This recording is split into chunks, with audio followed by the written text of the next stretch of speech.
O relator da proposta da LDO, senador Irajá, apresentou nesta terça-feira um texto substitutivo ao do Poder Executivo. No parecer, Irajá amplia metas e prioridades do governo e apoia a meta fiscal de 247 bilhões e 100 milhões de reais para 2021, estabelecida numa atualização que o governo enviou pela manhã. No substitutivo, o relator restringiu a execução provisória às despesas correntes inadiáveis, discordando da intenção da equipe econômica de ampliar as possibilidades de gastos temporários. Ele manteve a proibição de reajustes para servidores civis da administração direta, de autarquias e de fundações.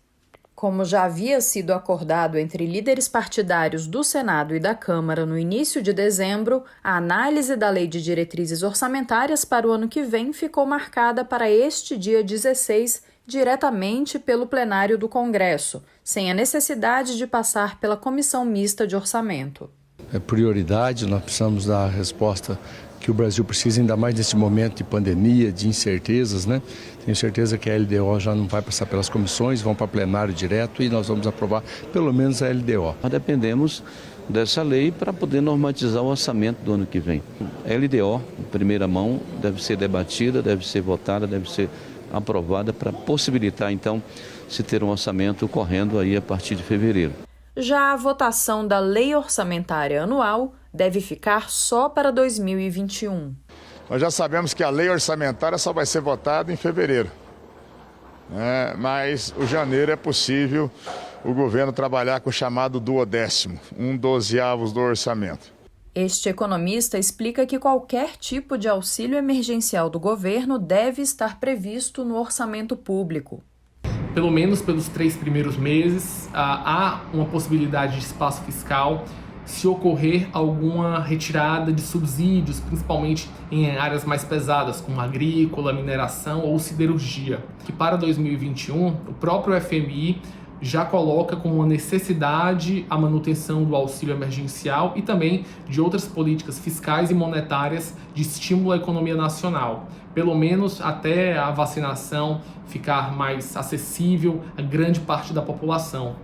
Um estudo da Fundação Getúlio Vargas mostra que o Brasil conseguiu diminuir os níveis de pobreza com o auxílio emergencial durante a pandemia, mas que 15 milhões de pessoas voltarão à mesma condição de antes, caso a medida não seja retomada em 2021.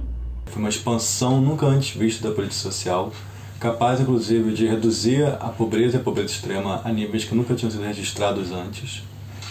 No entanto, ele é um programa obviamente também muito custoso, com um custo fiscal muito elevado. E não é aconselhável ele ser estendido de forma provisória para o ano que vem.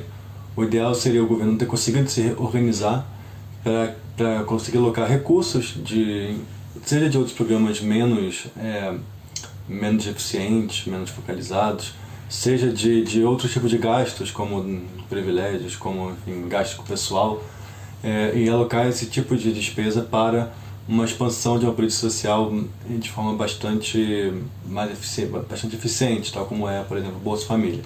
O relator do orçamento de 2021 é também o relator da chamada PEC emergencial, o senador Márcio Bittar. E assim como a votação da LOA, a da proposta de emenda à Constituição também ficou para o ano que vem.